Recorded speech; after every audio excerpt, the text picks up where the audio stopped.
Hey, podcast friends. Do you need to elevate your spirit, feel lighter, feel happier, feel looser, clear your trauma, clear your stuck past life energy, clear your karma? Do you want to forward your spiritual progress? Do you want to deepen your spiritual path? Do you want to deepen your connection to the divine source of the creation of all that is? Then maybe you should join us in Massachusetts, April 16th to the 19th. I'll be leading a 4-day Christ Light healing retreat.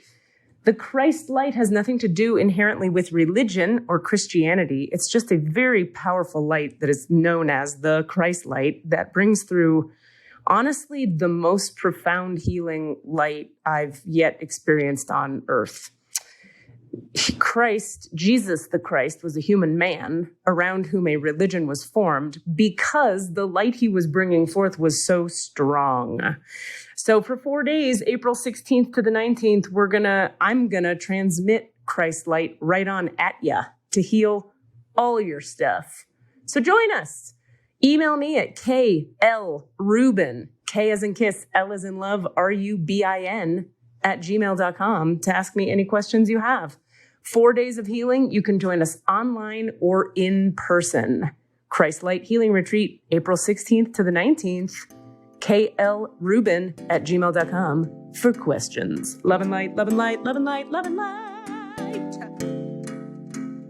Welcome to that spiritual, actual, factual answers to questions you're asking. You find them inside you, recite you, reciting the records of cash. We laughing, we drafting the passion through bury. It's time for that comedy, dramedy, all of the fanciest, catchiest acronyms. Listeners, listen, we traveling. Conscious is always unraveling. The reading you're having is mapping you back to your natural habitat. Abracadabra, it's magicless, fascinating. To top it off, the host, all the classiest. Now, what were you asking for? All of the answers? What? All the answers.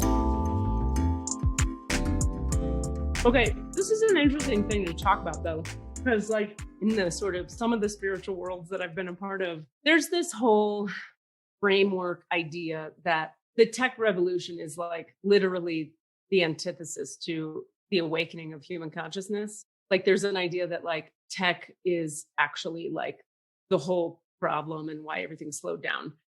I happen to think, okay, energetically, when I feel into that, it's like there's a lot of truth in it. But I also think that because, like, you could easily say, if we were just organic and we were farming and we were just making love and shooting deer with a bow and arrow, and we had never gone agrarian, and we had never. So you could easily make that argument, right? That we should get back to the land, back to nature, because the divine light is organic and nature is organic and la la la. But then it's just like, it's so evident that every race of beings, aliens, all the other star nations, everybody, as consciousness evolves through a race of beings, they develop technologies. And then it's about like, where do you point your technology? Like, what is your technology doing? Not like, did you develop it, right? So I think that the spiritualists who are like anti-tech entirely are kind of closing their minds to the maybe you could argue obvious value and necessity of technology. Right. I mean, let's remember that technology includes the wheel. Like that is technology.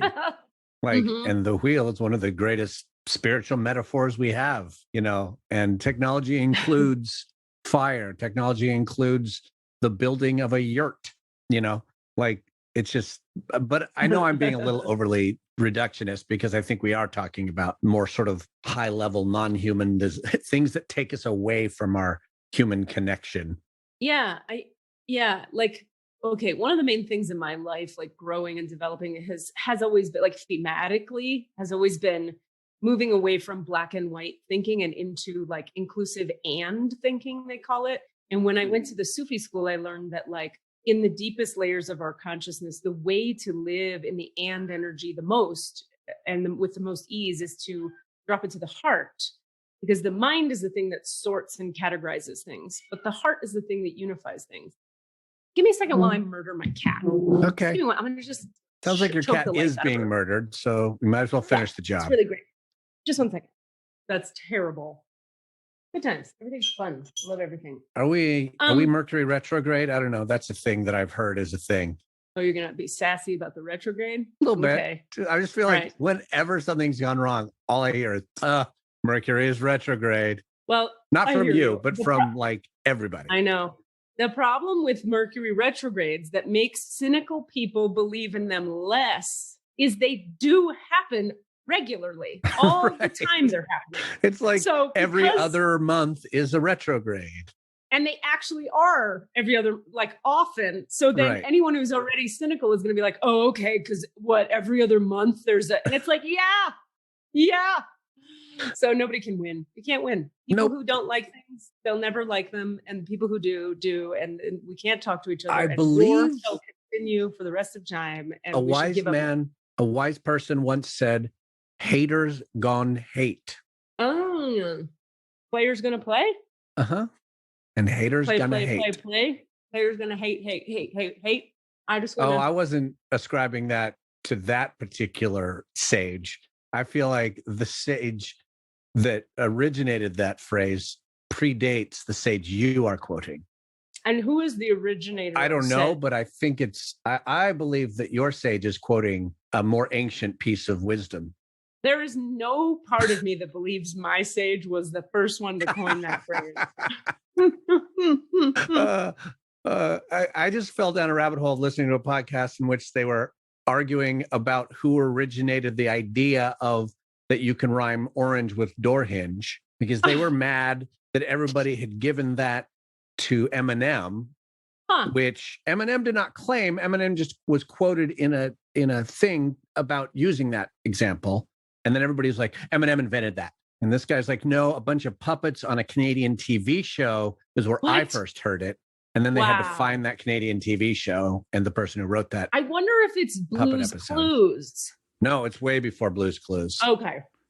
Sorry, as the Eminem fan, as the person who listens to Eminem on a daily basis, who also produces and edits this podcast, my new favorite Eminem lyric is, I can rhyme orange with banana or nana. That's dumb. Wow. Sometimes it's just about that rhythm, Yeah, he just bends it like Beckham and it works. Exactly. Yeah. That brings me back to that Chris Rock joke where he says, women don't care how misogynistic or rapey the lyrics of music are, as long as it has a good beat. He's like, you'll be in the club and she's like, sucking on a dick, taking it in my ass. Like, they don't care. They're just like, yeah, girl, sucking on a dick. It's darker than it's got a good beat. Dick, though. Yeah. I can't remember what the phrase is in his joke, but you get the idea. I do. Okay, what the hell were we talking about before we were talking about haters gonna hate because Mercury retrograde and tech has been a pain in our ass today. Okay, so here's my question, or here's a thought for us to discuss. All right, so if inherently technology is always going to occur, if we're going to kind of run with that idea, technology occurs, people, beings, aliens, whoever comes into consciousness, and then they're like, well, we got to travel places, so we got to make a wheel, and then we got to make the wheel go faster because we have to get there faster, and then technology happens. Then a warp drive, right? That's the next thing. Yeah, exactly. Is the only problem with technology, like we said before, what it's being used for, or is there anything about certain technological advances that are inherently toxic or anti-human or anti-spiritual evolvement? I have one thought. This just tickles a thing that my dad taught me about, which is the concept of the cautionary principle. And it's a scientific idea where you should approach everything with caution, literally, and don't release something into the wild before you've really done a holistic, observation of all its permutations. And unfortunately, we don't do that. We go, does it work? Yes. Okay, let's test it for this particular piece of, is it going to explode? No. Great. We got it. Go. Pew! But that's just an idea that's really hard to manage because I think. No, go ahead. Just like, the FDA has protocols that covers about, 60% of what it should cover probably, and then there's a lot more that we just kind of go, oh, well, we can't really deal with that. So I'm just going to let that go. Also, we could take the much more cynical tack or point of view and say that it's something along the lines of I mean, simply put, we test it to see if we can make money on it doing the thing we want it to do. But we don't Right. test it in the other 80 areas that it could be tested in, because we're not concerned with those areas because they don't make us money yet. Yeah, We're just I'm does this really make hung up. me money? I'm hung up on the self-driving car. Like, I feel like a grandfather, get off my lawn type when it comes to the self-driving car. I'm not all the way on board. I'm just like, there's something hanging up in me. It's like, I know we can, but should we? I get it for trains. I'm on board with it for trains because they're on rails. But a car? God, that just seems like a bad idea. So, but I can't logically explain that. But there's something in that. Just because we can doesn't mean we should. Right. When you say it seems like a bad idea, like in what way? Why? Also, as I start to answer you, I realize it's the same thing that can be applied to, should we make a car? Okay. Should we make a thing that can just go anywhere and drive anywhere and crash into anything at a high speed? We've done that. That's what a car is. And now all we're doing is making it computerized. And so maybe that's safer. But my old grandpa man is like, we're barely in control of the first version. Now we want to change that into something even more less human controlled and more AI evil robot overlord controlled. Totally. And that comes back to, what is your point of view? Is your point of view that humans are more trustworthy or computers are more trustworthy?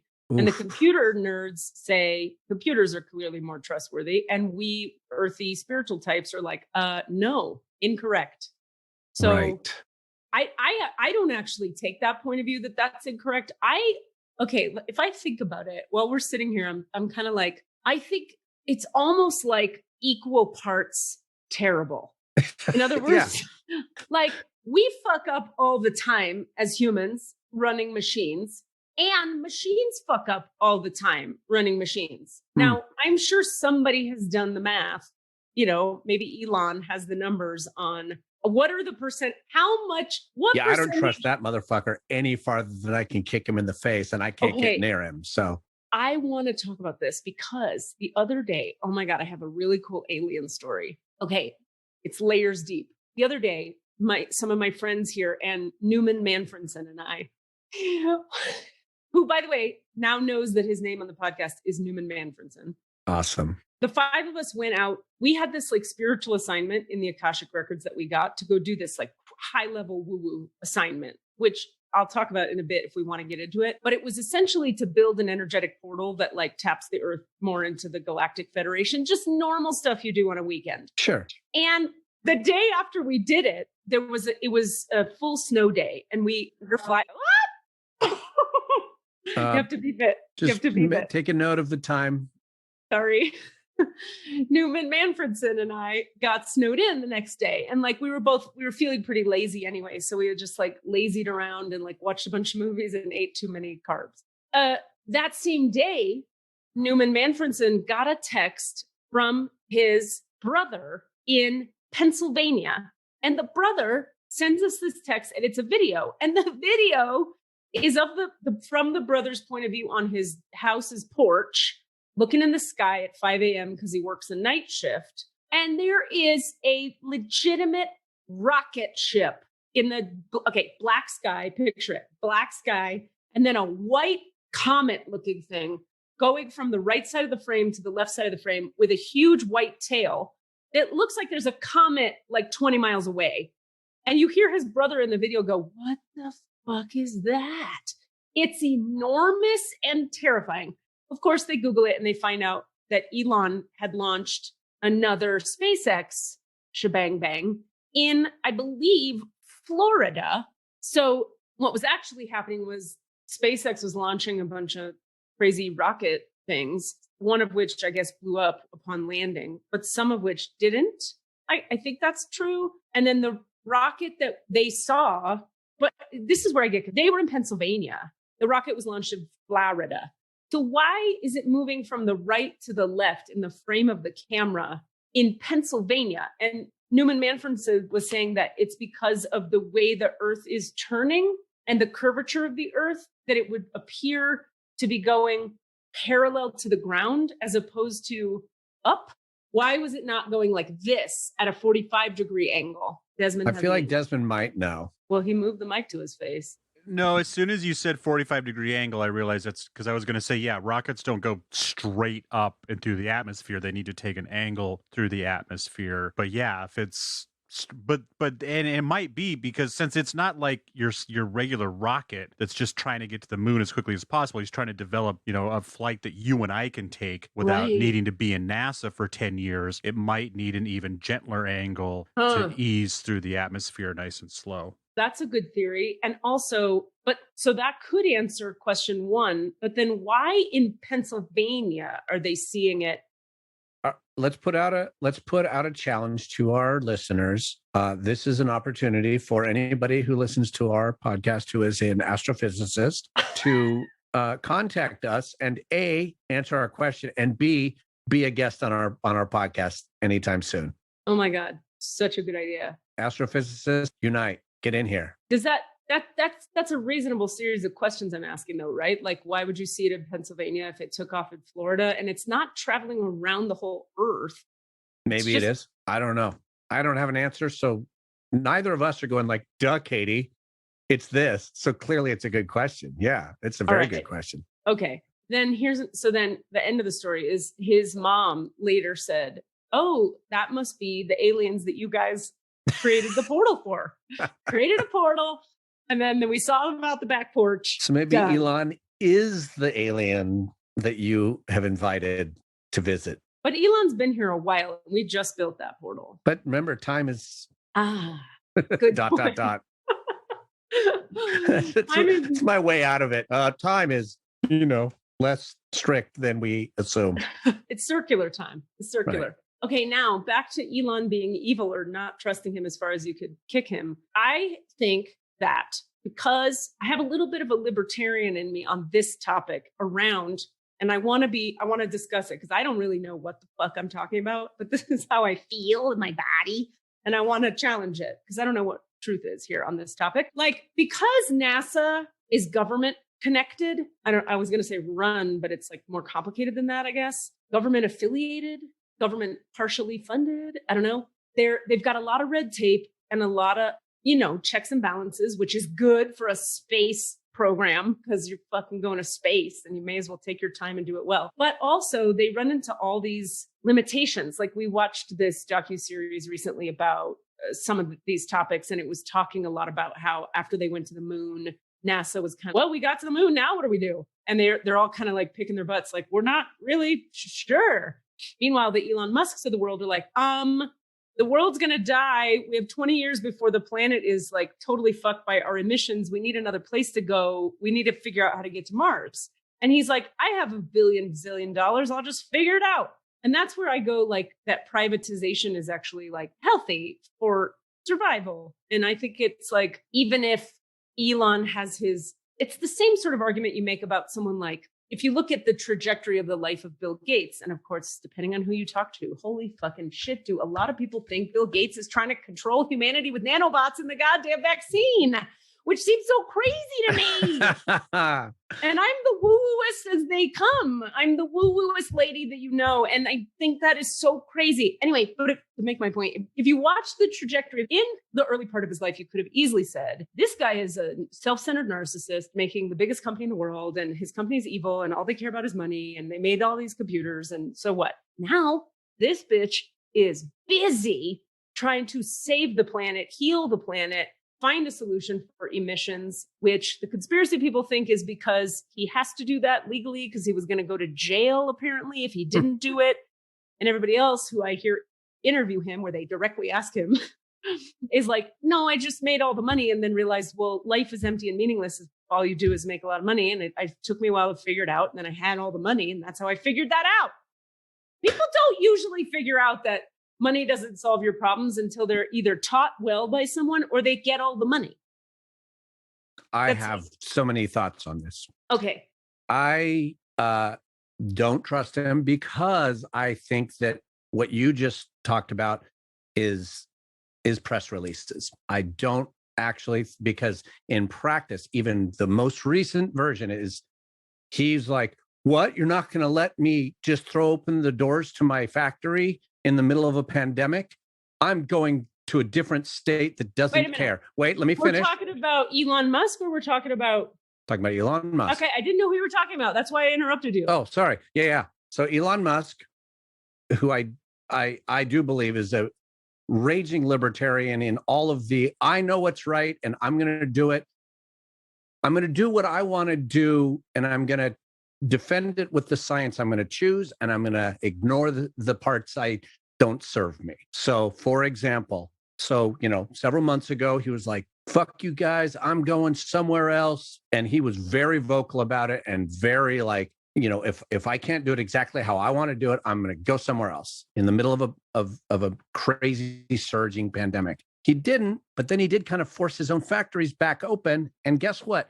600 cases in the factory in Fremont. Like, that's insane. So his disregard of what he needs tells me he's being he's saying, let's go to space and let's go do this. But he isn't actually, as far as I can tell, and I could be wrong on this, actually addressing, he's making power walls for wealthy people, and that's about it. I feel like he could probably solve the problem on a much more equitable global scale if he so chose to allocate his gazillions to that. But he is allocating it to most profit, most able to get profit. I hear that point.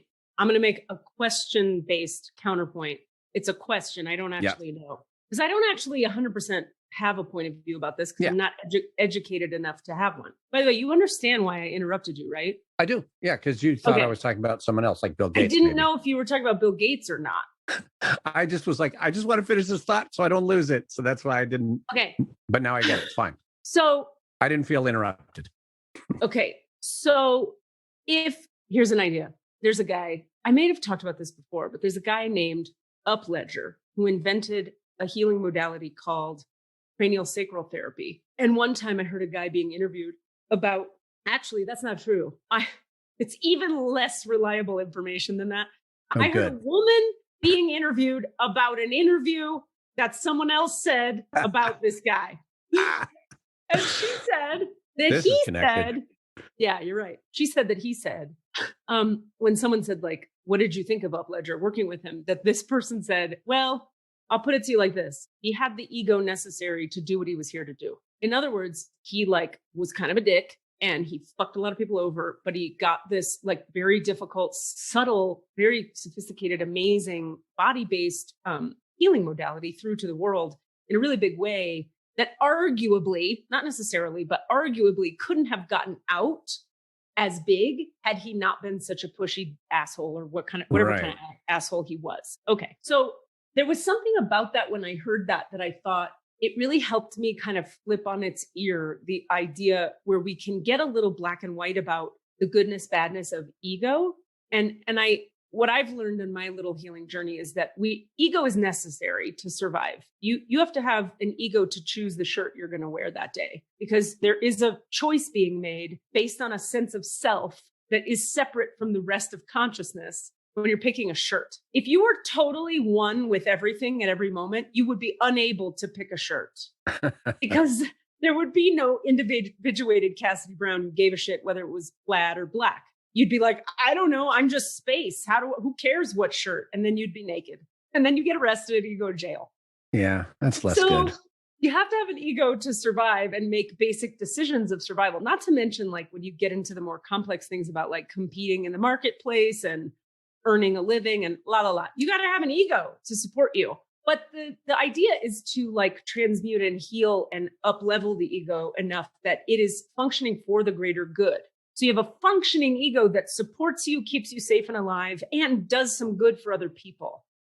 That's sort of the holistic sort of integral theory idea about ego. So one argument you could make, if that's true, if in fact we do need an ego to eat a sandwich, build a building, whatever, make life happen, choose a romantic partner, buy a house, etc. You could say that his ego might be out of balance now, but on the whole of time, if you were to zoom out and look at 700 years of time, is it actually bad? And I'm not arguing actually that it isn't. I'm just asking, is it actually bad that the egomaniacal part of him did whatever it did, if in the end we find a balanced way to navigate it.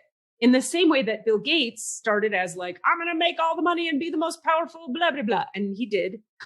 And then he woke up a little bit and went like, now I'm going to use my power for good. I mean, it depends on your example, because I think there's plenty of examples of things we could describe that, you know, I mean, I don't know enough about the sort of machinations of the US economy, but to say like, well, we would not have invented cotton textiles without slavery, right? And I actually don't know if that's true, but that could be an example that someone could wield some version of. And I'll say then, good, we guess we shouldn't fucking have cotton textiles then. Like, or you could say we might have come up with cotton textiles a different way, a better way. Exactly. So like this guy that you were talking about, up level, is that his name? Up Ledger. Up Ledger. It's okay. Is that a made up name? Nope. So maybe it's like Swedish. Up Ledger. Go ahead and Google it, bitch. I will. I'll find out later. Bitch. Wow.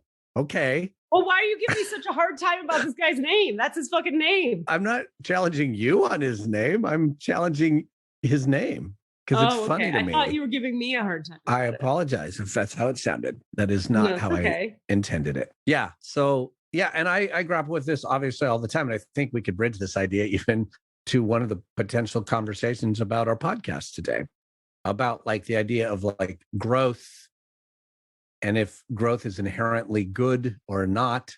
Growth in the more in the sense of not emotional growth. I mean, oh God, technological growth. Yeah, technological and economical things Forward that are momentum. basically connected to capitalism. Growth in that sense. I'm getting off topic. I got distracted from my own brain. Sorry. Yeah. So. Well, you were saying that the Up Ledger is not necessarily like the fact that I think we can do that in hindsight is the problem. We can only go, right. Well, we get to it now, so I guess it was worth it. Right. But I'm saying. But if we're able to challenge it at the source, I feel like we're better off going, is it?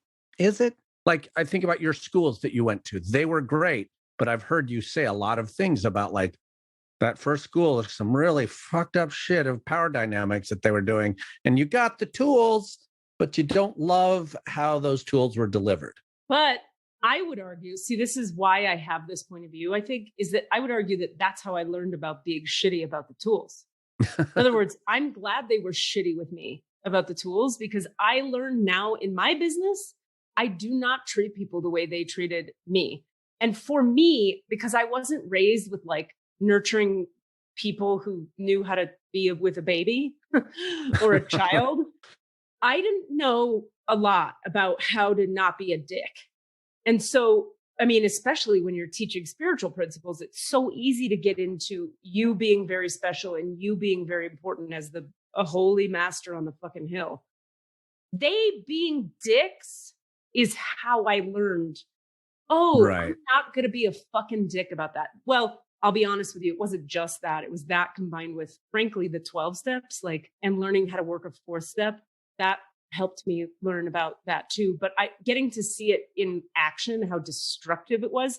And I'll be even more honest and say I had to go through 2 healing systems with 2 separate groups of people who were destructive and toxic in 2 different ways to really, really get the lesson of you don't get to be superior to people and abuse them because you have some spiritual insights for them. Right. So on the individual level, in hindsight, you can frame the result. And I love that is the truth. Like that, of course. And I was sharing with a friend today a similar thing. I was like, well, what if the lesson is you shouldn't be with those people because of how they handled that thing, rather than feeling bad about how it was handled? Like, so that's great on the individual level. But even just what you just said is like, you are still placing a value on don't be shitty. So like, I'd like to go back and because you could have probably learned don't be shitty by them not being shitty. Also, you could have had that lesson come in a less toxic way. And luckily your awesome self was able to put those pieces together, and I don't mean that to stroke your ego. I mean that like that is a tough fucking journey to have to make happen. And thank God you were able to. I see what you mean. I think I would argue that you probably have preferred to, like, you already had trauma. So it would have been great if the lesson you could have learned from them there was like, don't be shitty, because you had already dealt with shitty. Well, but here's what I know about trauma, unfortunately. For a long time, trauma survivors only can learn from pain, because if you give us something good and we haven't healed the trauma or integrated or even learned about the concepts yet, we're just going to destroy it. Because if you imagine, like, your heart is just like a lump of coal when you're coming from the amount of trauma I came from. Is there a diamond at the end of this metaphor? I hope so. Okay. Let's find out on the way. Fair enough. My butt does feel a little sharp. Good. Maybe it's coming out right now. Awesome. I mean, people tried to give me good, lovey things. And I could tell, because I happened to have a sort of a heightened awareness about me, I knew that I was like not able to receive kind things and judging it incorrectly, but I was still not able to receive it and judging it incorrectly. So knowing that I was doing that helped me like change it. But I still just was like, fuck those Pollyanna loving people who treat you well. Fuck them. Right. Bend them over a chair and make them feel the pain I feel. Because the kind of trauma I had was like from like a really toxic individual who himself was in so much pain that part of his MO in hurting baby people was to say, if I can't receive love, nobody will. Which brings me back to the journey, the life journey of the 8 on the Enneagram. I have such an intimate, like lately, all these awakenings around the 8 on the Enneagram and realizing you would have to be so badly obliterated and annihilated in your early developmental stages for your MO to be vengeance. If your MO is vengeance, which every 8 starts with vengeance and ends with innocence, you have to think about what that person must have been through to start with vengeance. And it's almost always somebody else who came from vengeance. If I can't love, nobody will. Putting that in you in some way, whichever form of abuse gives you that, you know? That is such a strong concept. That just brings up the idea of breaking the cycle. Is such a, it's a cliche, but like the stepping off the fucking wheel is such a huge, that's the move that all those lessons taught you finally, eventually. And it took multiple iterations to be like, oh, you can step off the wheel. I mean, and the other thing about the idea of iterations that I like to tell my clients this is that sometimes it's also like layers. So in other words, like you'll clear a layer of vengeance and be like super innocent and loving around certain areas of your life. And then, oh God, there's another one. And then you clear that. And then there's another one. And then one day, hopefully there's a pure innocent heart open that has no defenses on it and no need to be vengeful in any way, which for me, because vengeance was so painful when it came in my direction, I've always been really committed to healing what causes it in myself. Even when I've acted on it and been terrible at it, it's hurt so bad to be vengeful, gratefully, that I was motivated to not be. And that's another reason that energy healing is like, I'm such a fan, is that even though the first few layers of my healing were very much mental through the 12 steps, it was like, oh, when you behave like this, you're behaving vengefully. Don't do that. And so then I learned how to behave well, but my heart was still tight and vengeful inside. And I still felt all this jealousy and anger and icky, vengeful stuff. So then I got into the question of like, well, how do you actually change your heart so that you're not just behaving well, you're a different heart now. Anyway, that's why I got into this stuff, because it worked for me in that way.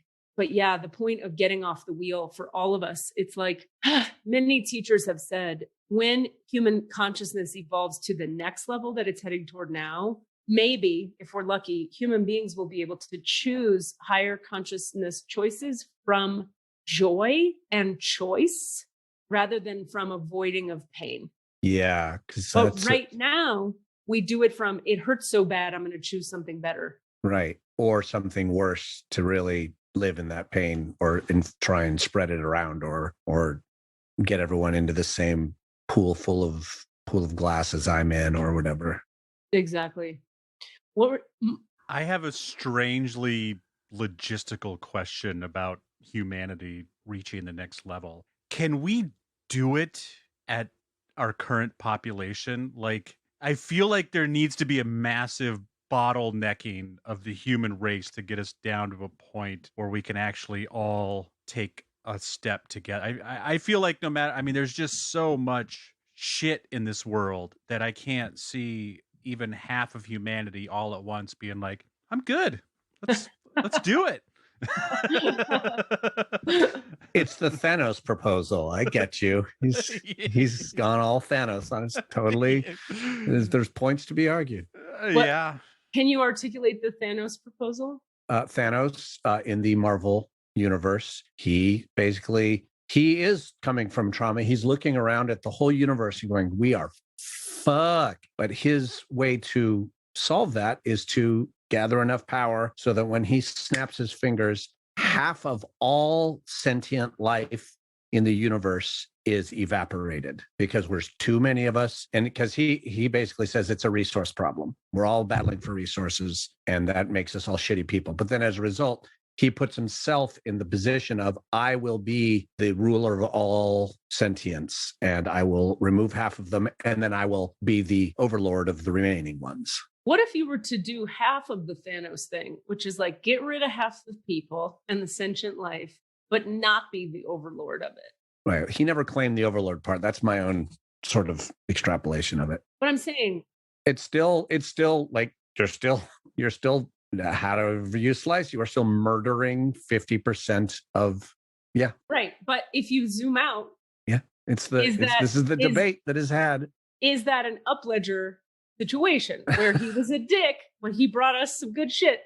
Now, similarly, yeah, you killed a bunch of people and you're probably going to have to die for it or go to prison forever, but you saved humanity. Right. I mean, that's the eugenics argument to a certain extent. That's what happens in eugenics. Is they're like, well, we need better people. So we're going to decide what better people is and do our best to make less good people.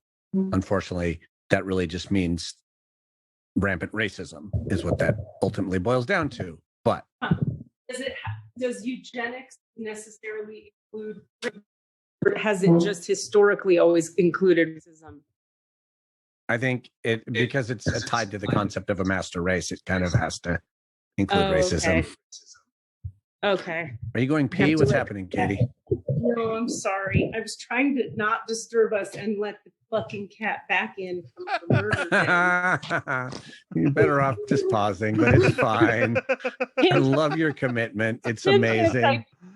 I'm just going to tell the listeners right now, Katie is walking all around her apartment like it looks like the Blair Witch Project. And it's awesome. And she was carrying everything in her hands. And somehow, I don't know how she opened the door for the cat.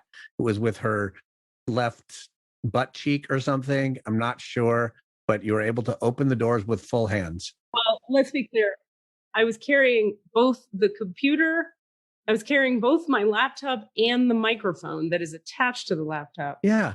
And then I was able to open the door to let this animal back into this house, because I wish I could show you. I should have taken a picture of it. I have these picture windows over here to my right, and the cat was standing on the outside chair like this in the picture windows, like, can I come in? Because it's snowing. Oh. And she was like, oh fuck, my bad. Can I come back in? And it was very adorable. I know, she's quiet, which she won't be. I just want to finish this thought. And in the Marvel thing, no one ever addresses whether or not this culling of half of living creatures may actually give us a better fighting chance as a species. Everyone just gets pissed off and sad because they're missing that one person that they love. And it's like, oh, well, I don't even care if this is better for humanity. I just want Chris back. And then everyone's fighting Thanos so they can get their Chris back. And let's remember that Thanos does not vanish when Thanos snaps Thanos's fingers. Well, it's random. I don't know that he definitely was in the clear. I mean, as the finger snapper, probably, but it was a completely random 50% other than yeah, him. that's but yeah. Anyway.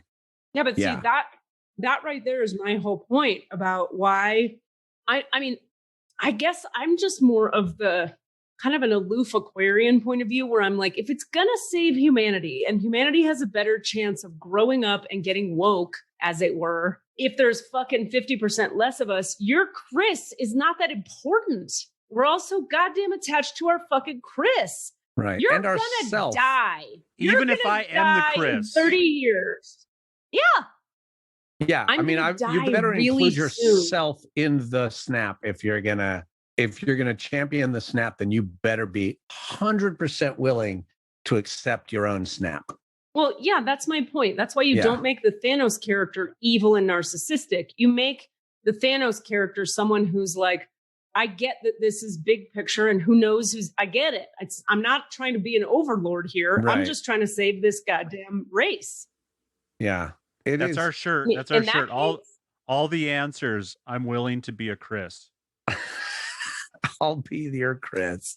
Being humanity's Chris. Do your work. Be a Chris. Yeah. So this is you have Karen's, which you don't want to be, and Kyle's, which you don't want to be, but you can be a Chris. I like that. It's good. Yeah, I mean, it's a really interesting debate topic. Obviously it's not a practical end topic because it's not going to happen that way. But although you could argue that if we do have what some people think we're going to have, which is a series of pandemics and mass die-offs, yeah, that we're literally in the middle of exactly this experiment right now. Yeah. That the herd is being culled, and perhaps there's no moral aspect to it. In other words, if you believe in Darwinian evolution, which is like natural selection, right? I mean, that's not a moral thing. That's right.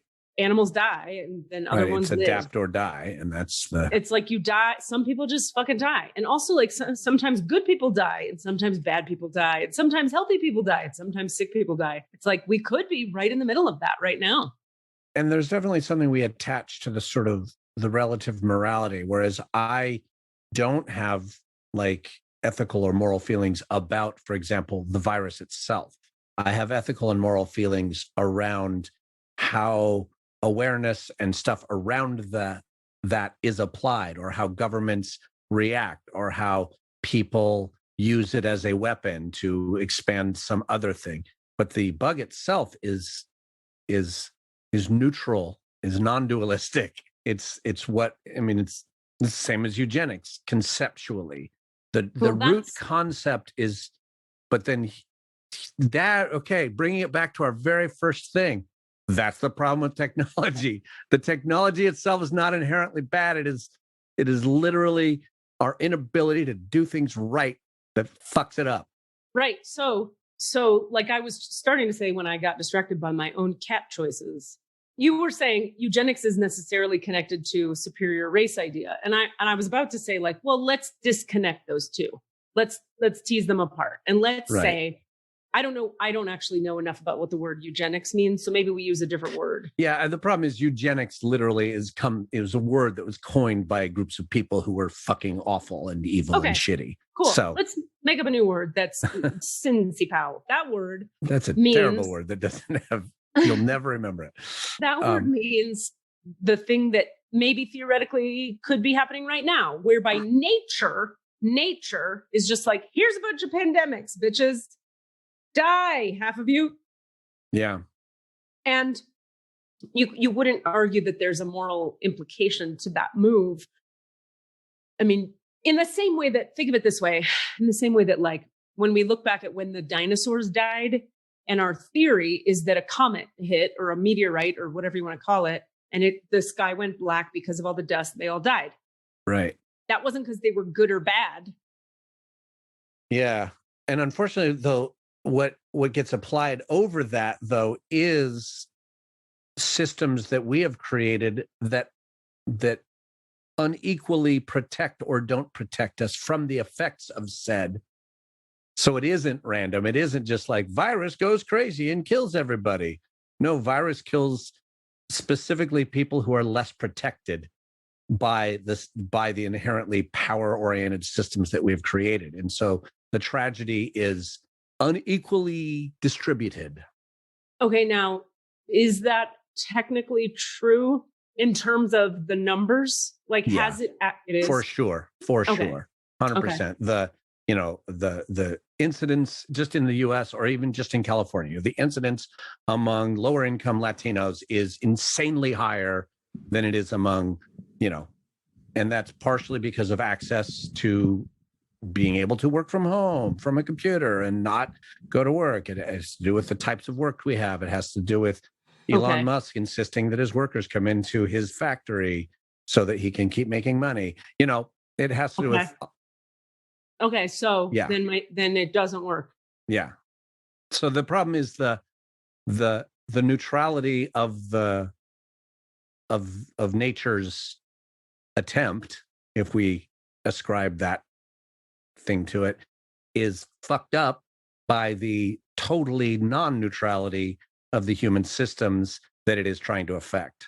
What if, I hear that, makes total sense, if that's why nature is saying that, what if that's why we get 6 pandemics instead of like, 1? I got to do a lot to really get through, to push through the problem. Yeah, I don't know.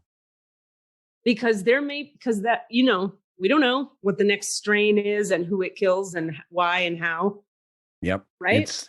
And the other problem is just the level of suffering specific. Rather than death, it's not death that I'm afraid of. For me personally, it's not death I'm afraid of. It's suffering I'm afraid of, both in myself and in others. Well, sure, none of us want to suffer, and suffering is terrible, but that doesn't change the fact that nature may be correct in its assessment that half of us need to fucking die. Right. And I mean, of course, my human heart preference is that none of us have to suffer while we die. I don't want that for anybody, no matter what the eugenics or non-eugenics are.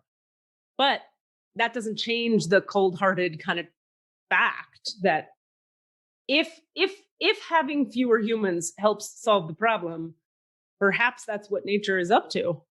Yeah, I don't know. And I mean, it's like sad if you let it be, or it's just dinosaurs and a comet. Right. To zoom out and say that is great. And then I just get into the weeds of like just literally looking people in the eyes who I know who are suffering because of either because they are sufferers of it or because someone died or because they lost somebody. And it's terrible. Like, it's terrible disease.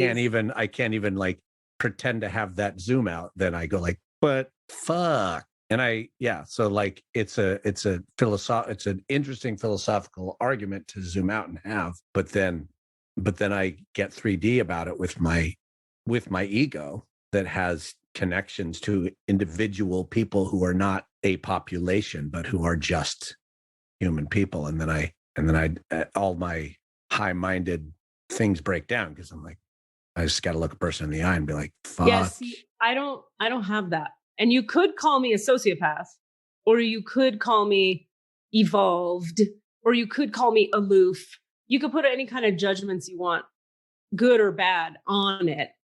And it's not, when I say I don't have that, that doesn't mean I don't care about my friends and my family who are suffering. I do.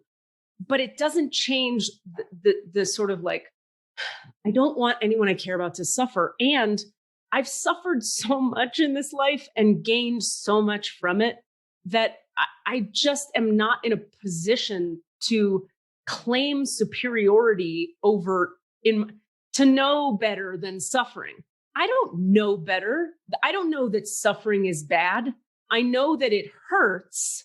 And I also know that it creates great change and a vast, powerful, potent healing.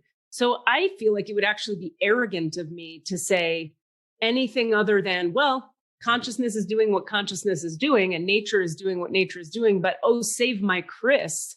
Who the fuck is Chris in the big picture of the value of suffering? Chris ain't nobody. Chris is going to die anyway, real soon. In terms of, if you think about time, or in terms of the bigness of the full expanse of time, Chris's life is a fart in the wind. Chris's life ain't worth shit. My life ain't worth shit. Right. Yours let's make it personal. Mine is. It's not. Mine's a long fart in the wind, but otherwise it's still just a fart in the wind. I mean, how can we argue? I just can't argue that the 80 years of one lady matters more than the full future of all beings. Then I'll be like, well, why do we even attach the value to humanity surviving? I mean, let's blow that up. That is a good question. And that I've thought about many times. And personally, I'm not very attached to humanity surviving because humanity is a fucking mess. But also, if humanity chooses to grow and evolve, and certain of us, I think it's kind of like this. Some people will I don't know, do their ascension work or evolve or get whatever has to happen.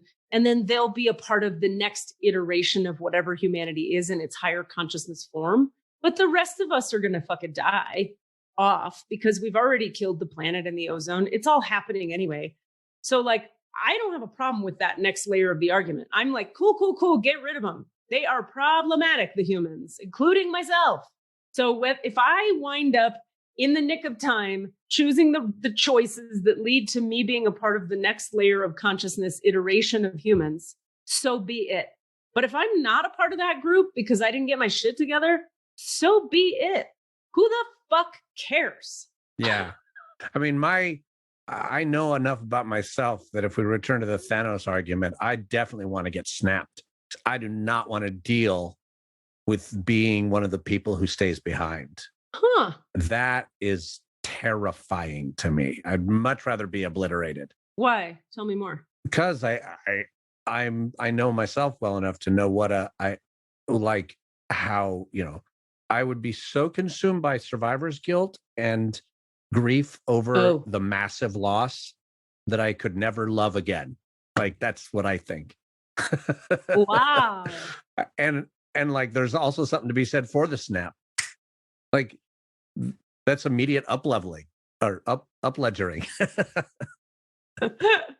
That's immediate, no, because I'm assuming that if there is any, if I return to soul form or something and I don't just totally vanish from all existence, great. I just got it. I was granted the keys to the kingdom. And at least you were granted the completion of suffering in this form in this lifetime. Exactly. In that moment. Yeah. But you don't know what the snap means for your next incarnation. Nope. I have no idea. So maybe it's a terrible idea. Yeah, I don't know. I mean, I hesitate to share this, but I'm going to. I'm going to put this out there by saying I have zero suicidal ideation. And, content warning, this is what I'm talking about, though. I think intellectually quite often about the idea of if I dread the possibility of having to deal with something really challenging, like someone important to me dying or suffering, I consider, God, I hate even saying it this way, but I think, well, then I could just take myself out and then I wouldn't have to face that thing. Mm-hmm. And that is, I even, it feels really gross to say that because I feel like I'm minimizing the intensity of suicide and those ideas because that's so fucking intense for so many of us, either having been a victim of it, of someone else doing it, or actually fearing it in a very intense emotional way. But I do it in a very intellectual way because the idea of the dread of facing that stuff and the simplicity of obliteration seems so clean. I hear you. I have no judgment on that thought experiment. Because people who are suffering and choosing it from a deep state of suffering, that's very different from what you're talking about. I mean, it's kind of similar because you're saying I'm asking to avoid suffering. You're asking to avoid it. Exactly. I was just going to say that. Yeah. But I mean, I don't think you're insulting someone else's pain by acknowledging that you might choose something similar. Right. And that's also to say I wouldn't actually choose something similar. I have that, but that thought is present in me quite often. I will go, well, I'm afraid that might happen. So maybe, of course not. Shut the fuck up. I understand. Yeah. Yeah. I mean, it's similar in a way to what I'm saying about taking the zoomed out perspective. I mean, all of this to me comes back to astrology because if you look at my chart, my chart is built as someone who zooms out. That's what I do. I'm a zoom outer. Yours is not. You're a zoom inner. Yeah. That's literally the difference. I'm 1-to-1. I'm social. If you look at go ahead. That's literally the difference between you and I and in our organic makeup. And so there's unity in the multiplicity. We need to be different so that the fucking world survives. If everybody was me, we'd have a lot of problems. But if everybody was you, we'd have a lot of problems. Yeah. So we need this diversity, you know? Yeah. But my point being, it comes back to your suicide thing, whereby I don't judge your suicide thing. I have no response to it at all internally. I go, oh yeah, sure. I hear you, because I'm such a zoom outer that I'm like, well, I mean, you die, you come back anyway. Who gives a fuck? I'll miss you. I'll be sad, but you'll come back and then we'll have another iteration. That's fine. Yeah. Or we won't. And that's okay too. Not because I don't care about you in this. I adore you and I care a lot about you and I want you well. And I've just been through too much to ever again be able to have the point of view that like any individual thing shouldn't happen if it hurts. Yeah. Everything that good in my life has come from everything else that hurt a lot. And I don't want to lose you, Cassidy. Please don't kill yourself. I will not. I will not in any way. I literally have zero actual feelings in that regard. I have thoughts. I have not feelings. And we are not on this podcast encouraging people to take suicide lightly. Any way. No. Yeah. We're speaking in a theoretical way about broad concepts. What were you were going to say something, Desmond? You were just talking about kind of reincarnation, which kind of led me to this. Like, let's take a super low number and say that the world's population had been at 10,000 for the last 1,000 years. All of those souls are reincarnating and everyone's getting 100 chances. Now with the population growing, where the fuck are these extra souls coming from? And is that part of the problem, that we have all of these baby souls instead of a population of people who have been able to do this 100 times and get better at it? Well, okay, I have answers to this if you want them. Absolutely. Okay. And please help me if any of my responses don't actually apply to what you're asking, let me know, because I think I'm understanding the question you're asking, but if I miss anything. The first thing is, the notion is that if you're reincarnating, you come into that next life with all the wisdom and experience you've had in the previous lives. So you're not a new soul. You're evolved a little forward, or at least you're exactly where you were last time. So there's that Correct. point. So you don't get like all these new souls. Like that's not. But if there used to be 1 million people on the planet and now there's 7 billion people on the planet, where did those other 7.5 billion souls come from? Because if each person has a soul, right? Okay. Yeah. And as we reincarnate, you'd think that would mean a stable population. There's more people on the planet right now than have existed through the history of Earth. I see what you're asking. all combined. Yeah. Where are these new souls coming from? Okay, that's a really interesting question. And the first immediate sense I get about it, and we should ask this in the records. That might be our question for the records. Let's talk One about of them anyways. soul math. But the feeling I get, I'm sort of opening my field and just listening for guidance, is that some of them are not from here. Okay, that they're from intergalactic places that they're from. Like, I tend to consider myself a galactic traveler. Newman Manfredson considers himself an Arcturian. There are a lot of woo-woo people who believe that what's happening right now on the planet is that a lot of different races are embodying in Earth bodies to help and to contribute, and some not to help and not to, because they're dicks or because they have nefarious intentions or for whatever reason. So there's that piece. And then I don't think that covers all of it, though, because you ask a really good question. And I get that you're right, that there's more to that answer. I think we should look at that. Yeah. I mean, I wonder if we're looking at it through this sort of computer program spreadsheet framework. I'm sure. There are X plus 1, Yeah. Yeah. But it I still would like seems overwhelming. Yeah. Yeah, I agree. I would like to feel into whatever they bring through about that, because that's just my initial, what I can feel into from here. My cat is now deeply licking my hand. Deep Awesome. licking. Like, shoot. Say that it's 2:15 or 3:15 your time, and we have about 45 minutes before we all need to just jump off. So we need to be done. Do we want to go into the records? And if so, we have one question. And I feel like we haven't even talked about a subject that I was hoping we'd talk about. It's a purely practical. It seems much smaller in scope than the grand scheme that we've brought up, which is up level. Not up ledger, but up leveling. We've wanted to sort of grapple with the idea of up leveling the podcast's reach. And I'm wondering if we can get any guidance on that. I know it's a total right turn to today's topics, but No. Actually, you know what's really interesting on that? And for the listeners, first of all, I didn't get to finish saying what I was just saying about the cat is licking my hand. Oh, yeah, sorry. Like mid-sentence, you were like, great. Anyway, other things. And I'm like, what is happening? I literally thought you were done with that. You were just saying hand, and then you, sorry. Go ahead, though. I apologize for interrupting. It's that she was annoying and wanted to get out. And then she was at the window very adorably wanting to get in. And now she's on my lap, like really aggressively licking me. And so I feel like she's a part of, like, I mean this in a sincere way.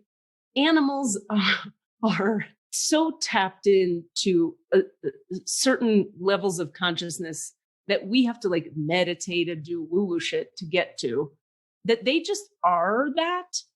And so frequently, whatever my animals are doing is a reflection of something important that's happening. And I'll be more specific.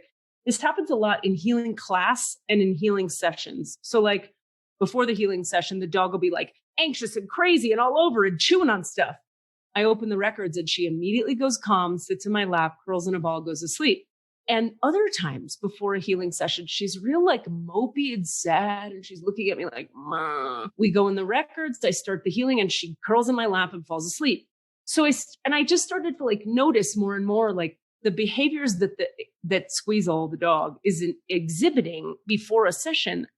I'm going to put a pause in that sentence and give a little background context that they taught us in Sufi school. And then in the other two places I studied, this is what happens for me. About an hour before each client, I start to feel what's happening for the client. And before I knew that, I thought, oh, I'm getting sick all the time lately.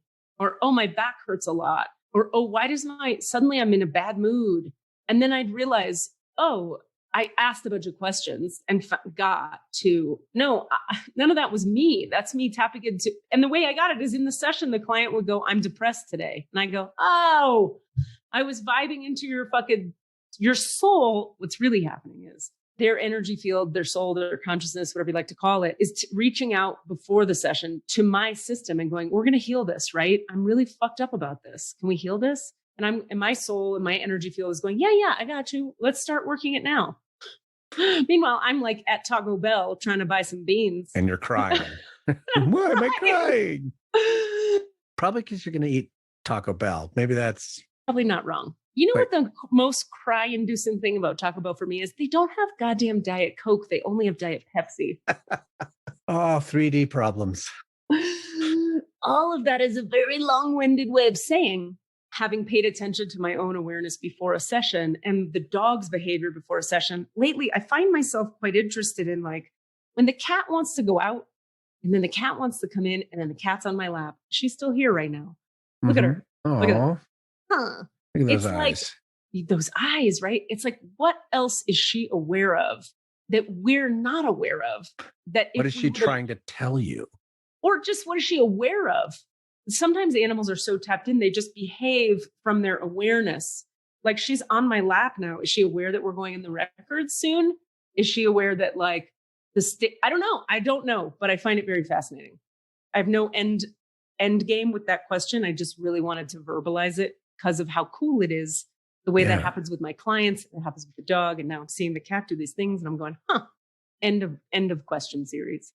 Yeah. I love all of your examples of the pet, of how your pets specifically are really tend to, and we've seen it on the podcast even, like really react to what's happening. They're really dialed in.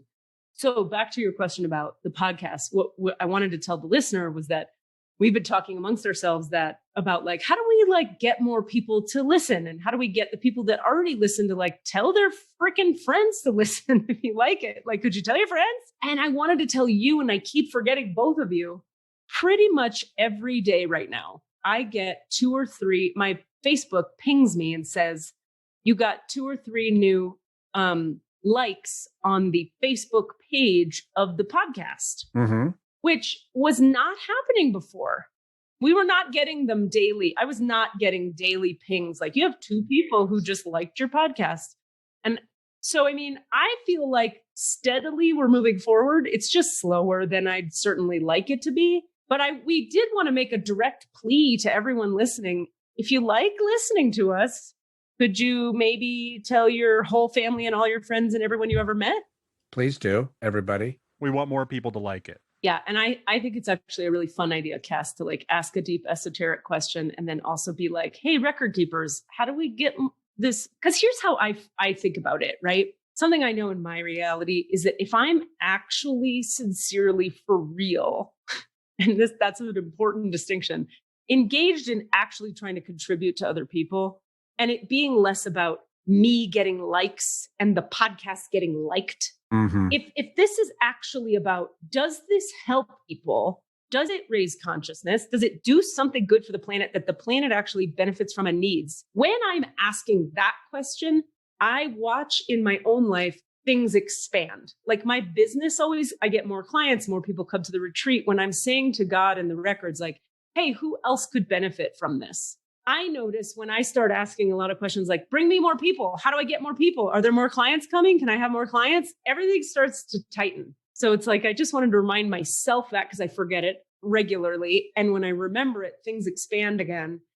That what if that's the question we can be leaning into is like, hey, universe, if this is contributing, who else would benefit from it? Yeah. Is there anything to increase the reach, the reach of benefit, make it better and more important to people? More exactly. To the person listening right now, a way to reach more people is to talk to different kinds of people. And if you email us, there's a really good chance you could get on the show and we could talk to you and we could open your records and we could have some fun. So there you go. You want to grow the show? Come on it. Yeah. Wow, that felt aggressive. You better listen to Desmond. Just keep in mind, everybody, Desmond listens to Eminem all day. You do not want to piss him off. Like, he's already seeming a little cranky about this. So I say, email us out. Come on the show, Anyway, but in a sincere way, truly, like, I am not a perfect person. And I'm not always, Jesus-ly focused on helping everyone. But every single day I get reoriented back to doing so. Like, I fall off that being my focus pedestal regularly. That's a big part of what spirituality is to me, is a lot of why I do it personally is to get back to what actually matters. We all get so easily lost and pulled into everything that doesn't actually matter in the long run. And that, from my understanding and from the teachings I believe in, that is just human nature. That's not because we're terrible and evil and a lowly species. That's built into the organism so that we will become dependent upon and lean into the light. And it can help reorient us. It's called a relationship with the divine. It's not arrive at a place, be perfect, and go from there. Though we do have saints and prophets that show up like that, who are like, hey, this is what it looks like to be all actualized. Here's some teachings. Okay, work with that for 50 millennia. We'll see you later. I'll be back in a splintered soul. Yes. Okay. So let's open the records and we're going to ask about 7 billion people. We're going to ask about the math of reincarnation and an increasing population, if they can just shed any insight into that. And how do we increase the positive reach and positive impact of our show? Yeah. Fantastic. Let me sit with this. I'm trying to get whose records we're opening. Is it our 3 people? No. Is it the collective? No. Is it mine? Well, that reads. That's weird. Is it the Divine Light Healing Center? No. Is it the podcast? No. Why would it be mine? Cassidy, Desmond, mine. Never done that. We've never just opened your records and talked to your record keepers. That's interesting. All right. I hope it's interesting.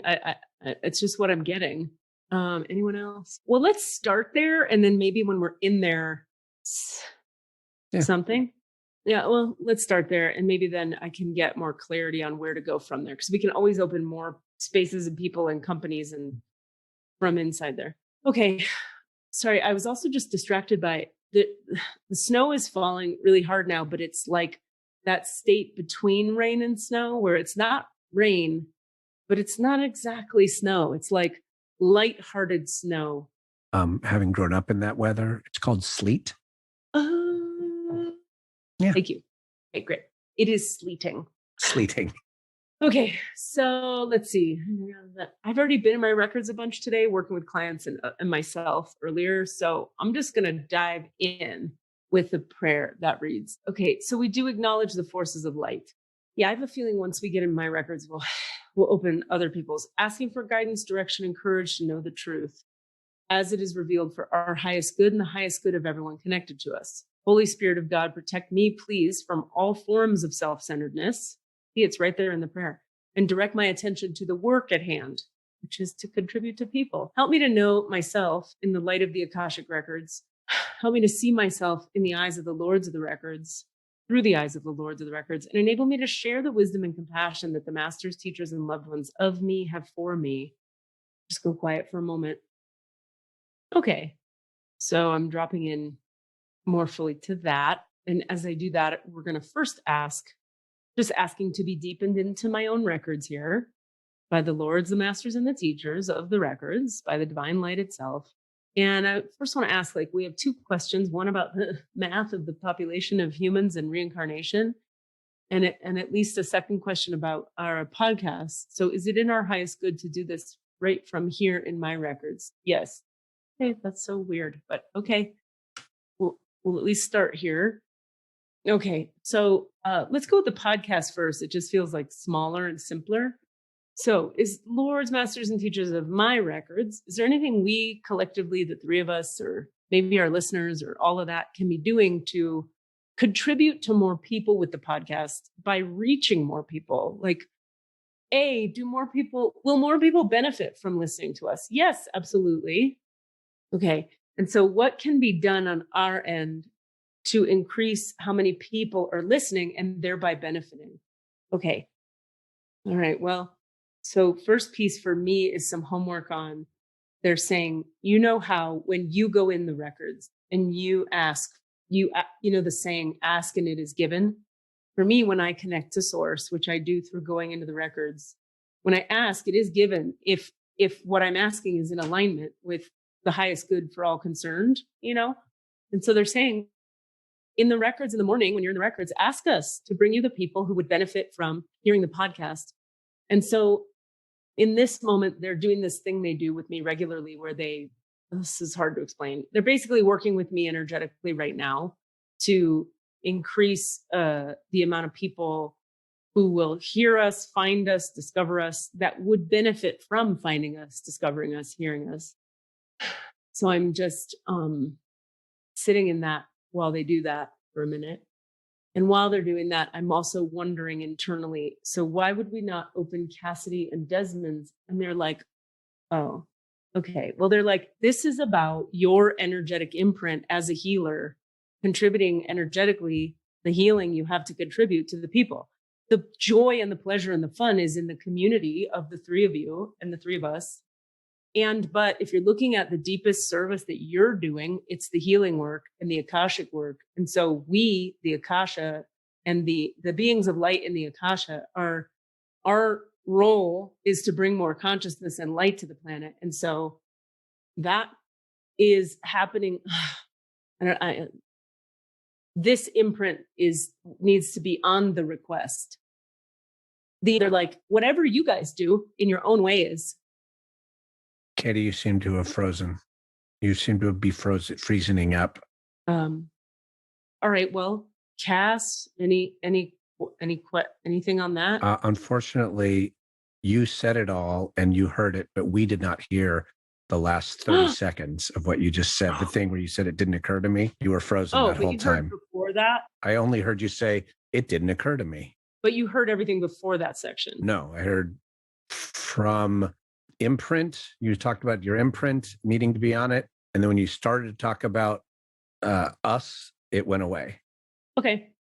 Well, just to fill you in, it was basically like the main gist of what we meaning me and my light team are contributing is the light healing, and it's what they're invested in.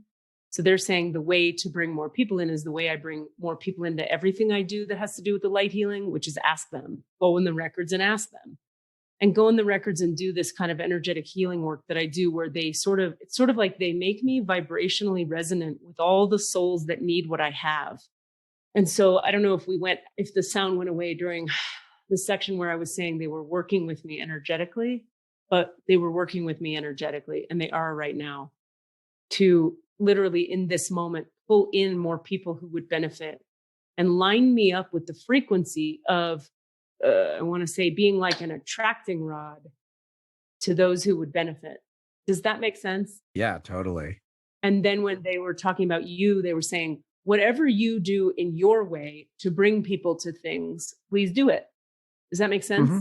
But there's no grand spiritual wisdom to that for me. It's more just like, do your thing. You know what to do. Just do it, is what I'm hearing. And that's also grand spiritual wisdom. Well, yeah, maybe, right? I think that it's more like we should open your records to find out what you should do. And we should open Desmond's records to find out what he can do. If that's the question we're asking. I think they're just wanting to let me know what I need to do. That's because I'm in my records, right? Yeah. So that feels clear. Let me ask the second question in my records, which I get a yes on doing that. And then let's close mine and open yours, right, and see what we get in there for each of you. Yeah, that reads. Okay. So, how would you frame the question, Desmond?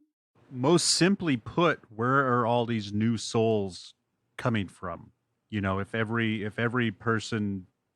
new being born is incorporating a previously is a reincarnated soul. Yeah. Then where did all the people come from? Yeah. Okay. I gotcha. And just in addition, are a lot of them new souls that, right, aren't bringing a whole lot of wisdom with them? Okay, so a couple things. This is so interesting. Okay, they show me like a lot of things all at once, so I'm going to try to tease this apart. The first thing is some of these things that these beings, these entities, these people you're calling new souls, they're not ignorant, and it's not that they don't know stuff. It's that they're only new to they're only new to inhabiting the human form. They're not new to existing. They're new to inhabiting the human form, and they're coming from other places, which is similar to what Katie was saying earlier about they're coming from other dimensions. They're coming from other planets. They're coming from other places. Other planets is incorrect. They say other dimensions and other places. Okay. So this is so funny. They're talking about the millennials, and you know how some of us what are we? Gen X, Gen Z? I always forget. Gen X. We're X. And yeah, at least me and Desmond are. Yeah. Yeah. That we give millennials a hard time because they can be fucking annoying. And the ways that they're annoying, in large part, they're talking about is that they have erased, to us, it feels like they're entitled and they're like, I'm so special and I'm a special flower. And so I don't have to have a job. But we would like to offer a different frame to that, which is they come in blank slated so that they can create more from a space of what actually matters. The judgments of your generation, and they're speaking now to each generation before the coming generations. The judgments of your generation are not right just because they're your judgments. They're just your judgments. So you've got to look at what are the millennials actually creating? And what are the ones that are younger than the millennials actually creating? And in a large part, okay, if you look at, for example, they're showing me the young girl whose name I can't get right now, who is the environmentally conscious girl. Yes, who's like 5 years old or whatever it is, 9 years old, 11, 12, whatever she is. She's probably like 15, but yeah. Fantastic. That's the new generation. That's who these quote unquote new souls are. They're not new to existing, and they're not new to consciousness. They're in fact quite evolved in terms of consciousness and existing.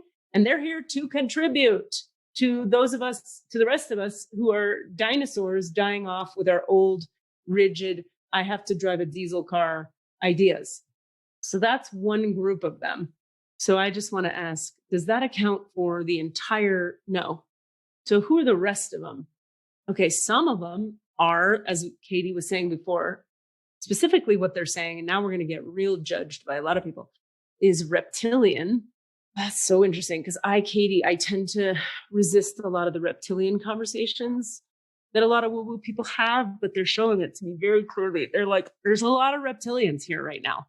Reptilians are attempting to take control of the planet for their own selfish nefarious intent, for their own purposes. It's almost like they want to propagate, is that a word? Propagate more of themselves. They want to build more, but they're not really thinking about the galactic, the bigger picture of consciousness. They're just like, we buy, we build more, like fracking and things like fracking. And when people like, what's that called? When you real estate investors who just buy a property and build more stuff and don't think about and apartments and more condos and buildings and houses and rows of houses that are all the same, that are not ecologically consciously built.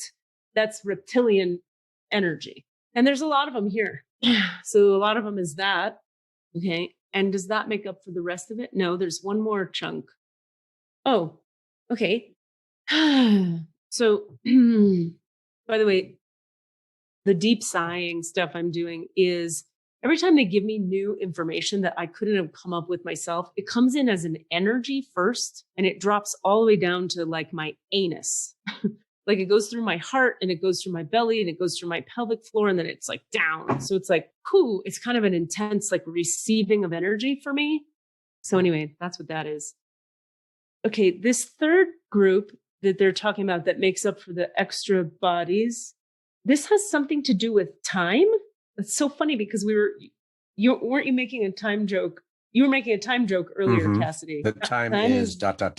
Yeah, so this is like, I don't know if I'm going to be able to, this has to do with time and how you don't experience time the way other experience time and other forms don't experience time.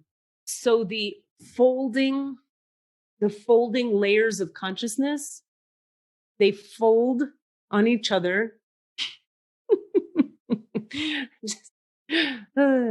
My brain, I could just hear the, okay.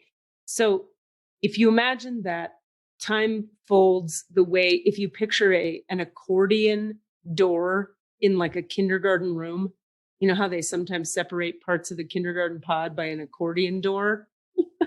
They're just pulling from my life, things I'll understand. The folds in the accordion, if you think of time like that it can fold in and be tight, or it can expand out and be spread out. You will experience, in your experience of time, you will experience more beings here in your moment of time. But you have to understand that your moment of time is like this to us. Your entire life existence is like that to us. It's actually less than that. So coming and going, existing here is not, it's just not the same. So then I'm hearing the human question in response is like, yeah, but we're living here and there are actual physical bodies here, and there's more actual physical bodies. So how can there be more actual physical bodies on this earth if you're saying they aren't actually here all at the same time? And they're like, yeah, because time works different. Your experience of what you call physical bodies is also, you're seeing it through your lens of three-dimensional limitation. Sorry, but that's what it is. So I'm sorry to interrupt, but this would lead me to believe that at this moment in time on Earth that I'm experiencing, one soul could be experiencing 2 or 3 different bodies as their time is. Since time doesn't matter, they can come back to this time and inhabit another body anytime. Is that correct? Yes. But think of it this way, they say. Think of it this way. It's almost as if oh my God, this is so trippy. This is so trippy. I almost can't take it because you have to understand, I'm getting the energy of this in my body and I do not understand it in my mind. It's very intense. Okay, I'm going to calm down. Okay, think of it like this. Several dimensions of consciousness are co-concurrently existing in what you're calling now. So it's so it's not only about time, it's about dimensionality. So when you said a moment ago, Desmond, so you're saying that one soul could be showing up in several bodies on this planet at this moment. I get a yes on that. They go, yes. And additionally, in addition to that, imagine a soul existing in several dimensions, but you, Desmond, are experiencing that soul as 5 different people. Holy fuck. Okay, does that make sense? Yeah. As someone who does a time travel podcast, this makes an insane amount of sense. Wow. Please listen to Time Pop, where we review Endgame with Scott Lifton. Thanos. Katie Rubin, I have a hard time with everything that was just said. And I believe it 100% at the same time. Because this is so clear in my body. It's so clear. All right. So, okay. So is it in our highest good now to open Cassidy's records and then Desmond's? Yes. Do we have time? We have about 9 minutes. Ask them if they think they can do it in 9 minutes. Yes. We'll go real fucking fast. So Lords, Masters, and Teachers, thank you for your love and compassion. Sorry. I want to thank the Masters and Teachers and loved ones for their love and compassion. The Lords of the Records for their point of view. I just got that we should go Desmond and then Cass. And I'd like to thank the Holy Spirit of Light for all knowledge and healing. Please return my energy to my complete human wholeness. Return me to myself. The divine portal of the Akashic Records of Catherine, Lauren, Hardy, Rubin are now closed. Amen. Desmond, what's your legal name? Desmond Paul McNeese. Okay, here we go. So we do, I have to go straight to the prayer. So, breathe into your low belly, open your heart a little bit, soften your mind, just a touch if you can. So we do acknowledge the forces of light. Asking for guidance. Can I ask? Okay, I'm going to open both your records. Cassidy, Jamal Brown. Okay, so we do acknowledge the forces of light, asking for guidance, direction, and courage to know the truth as it is revealed for our highest good and the highest good of everyone connected to us. Holy Spirit of God, Amen. Protect me, please, from all forms of self-centeredness. Direct my attention to the work at hand. Help me to know Desmond Paul McNeese and Cassidy, Jamal Brown.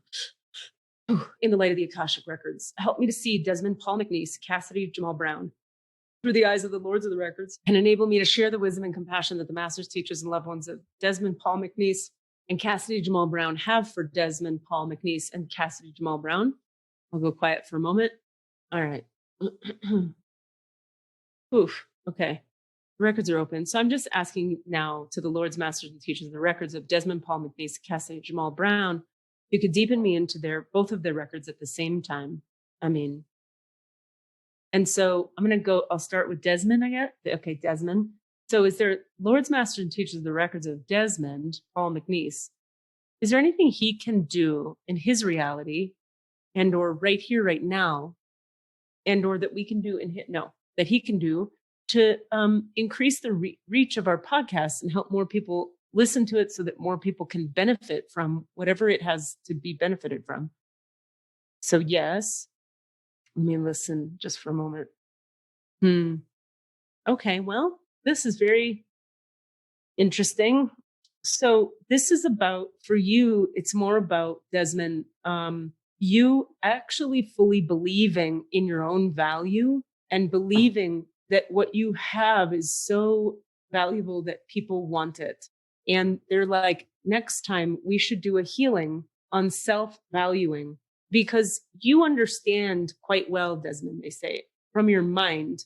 You're like, yeah, I have to act like this and I do these things and that's the right way to be. And that's how you do stuff. And don't be a loser and show up on time and this kind of thing. But there are parts of you buried that, not even that deeply buried, you're aware of them, that you're not quite sure that, in other words, there are parts of you that are working against in your body, working against the active way that you live in your life. You live like, yeah, get out there, tell the people, do the thing, make it happen. but internally you're carrying some old stuff that we can totally clear, such that when we clear it, it's like you become more of a vessel of light to which more beings are drawn, like moths to a flame. There are 3 ways to create in reality, in your reality: from the darkness, through control and energetic manipulation. Many famous people work this way. Number 2 is from the ego, through pushing, trying, and efforting. And number 3 is through alignment with source, such that you become a beacon of light to which moths are drawn. It's your choice. So whatever you feel capable of right now in the efforting realm, we support.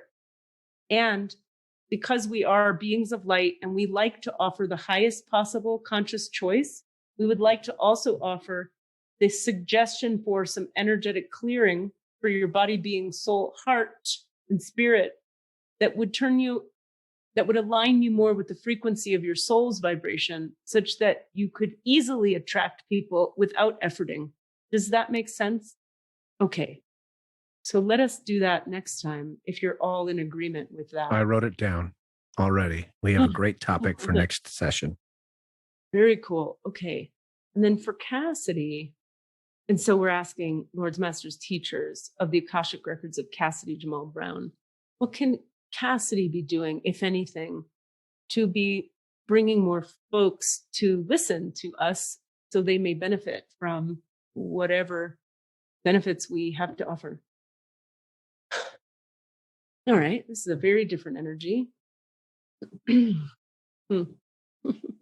Okay, so they're like this. They're saying, I have to look at the time. Oh, we have 2 minutes. Okay, quick like money. With you, Cass, they say it's like you have this joy in you that when you bubble over with joy about a thing, everybody wants to be a part of the thing you're doing.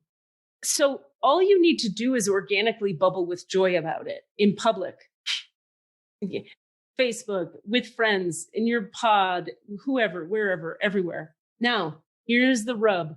Your joy bubbling can easily boil over the edge of the pot and turn into something else that has this energy. If you see my face. And so what that is that it turns into is more of a fear-based self-aggrandizement that is kind of like, it's like, you know, the saying, I'm the biggest piece of shit the world revolves around. I've or never the heard saying, that, but boy, do I get it. Right? Or the saying, I'm not much, but I'm all I think about. Yep. Like, in other words, the parts of ourselves as humans that really think lowly of themselves will often overcompensate by bragging or saying that they're very awesome. Yeah. No, I love this. This is awesome. It's amazing. Okay. So they're like, that thing, when you do that, pushes everyone away. And in fact, they're saying this, every acting job you've ever lost. Oh my God. That is a big deal. It has come from that energy being present in some dynamic you had with someone. Every acting job you've ever gotten has come from the pleasure and the bliss of the effervescent bubbling we named before, emanating from you so effervescently that people want to be around it. Now, we will do some healing on this piece as well for you next time to make it easier to choose the effervescent bubbling. However, with you, it's very much about consciously choosing in every moment, asking yourself, wait a minute, am I trying to prove something from I'm not a pathetic piece of shit and so I'm going to aggrandize? Or am I actually organically, effervescently bubbling with joy? You feel the difference. You know the difference. And the best advice we can give you is just don't say any words if it's not the joy bubbling effervescent option. Because your mind goes, well, what do I do if I notice that I'm in the other thing? Just don't talk. This is amazing. I'm so happy right now. And I have so much to say about it. We don't have time. So we'll talk about it the next time. Okay, I got to close your guys' records because I can't do my next call as you. Okay. This was incredible. The two energies are so different, and they're both in my body right now. I gotta go. All right. I want to thank the masters, teachers, and loved ones for their love and compassion, and the lords of the records for the point of view, and the Holy Spirit of light for all knowledge and healing. Please, for God's sake, send Cassidy Jamal Brown and Desmond Paul McNeese's energy back to themselves. Return them, please, both to their Get them out of me. Human wholeness now. Thank you. Okay. That's so funny. The Divine Portal and the Akashic Records for Desmond Paul McNeese and Cassidy Jamal Brown are now closed. Amen. Amen, amen, amen. I am late. That was amazing. We have to talk about it next time. Do your work. Love you. Do your work. Love you, Desmond and Katie. What are you asking for? All of the answers? Say what? All of the answers? Yeah, all the answers. Hey guys, thanks for listening. We'd love to hear from you. Please email us with your questions so that we have questions to answer in the Akashic Records. Our email address is allanswerspod@gmail.com. That's allanswerspod@gmail.com. And if you'd like to find us on Facebook or Twitter, it's @allanswerspod, @allanswerspod. Thank you. All Katie has to do is heal her two coworkers, and her business will be fine. We're the problem. Heal thyself. Producer, heal thyself. Co-host, heal thyself. That was a Sounds Awesome